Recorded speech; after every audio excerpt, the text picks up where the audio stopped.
L'homme le plus dangereux du monde tenait un stand de hot dog. En 1963, à New York, un homme nommé Jerry Dunk tenait un petit stand de hot dog sur Main Street. Mais ces hot dogs n'étaient pas de simples encas. C'était un véritable phénomène. Les gens disaient que c'était les meilleurs qu'ils aient jamais mangés. Personne ne savait ce qui les rendait aussi bons. La recette secrète de Jerry était jalousement gardée. Des familles faisaient la queue autour de son stand.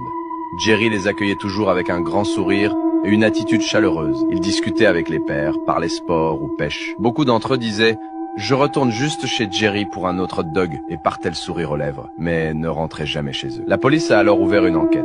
Au début, Jerry était tout sourire, joueur, coopératif, répétant « Je suis juste un gars avec un grill ». Mais à mesure que de plus en plus d'hommes disparaissaient, la police a fouillé sa maison. Ce qu'ils ont découvert était terrifiant. Dans le sous-sol de Jerry, caché derrière une lourde porte en acier verrouillé, se trouvait un terrain de basket grandeur nature. Mais ce n'était pas le plus inquiétant. À l'autre bout de la pièce, se dressait un immense incinérateur industriel, dont les parois étaient noircies par la suie. À côté, des piles de vêtements d'hommes. Lorsque la police l'a retrouvé dans sa cachette secrète, Jerry a simplement souri et a dit « Première règle du jeu, il faut gagner ». Quand ils lui ont demandé où étaient passés les hommes disparus, il a pointé l'incinérateur et murmuré « Je suis le roi du dunk ».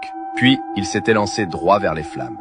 Et maintenant, vous pouvez sûrement deviner comment il gardait ses hot dogs bien chauds.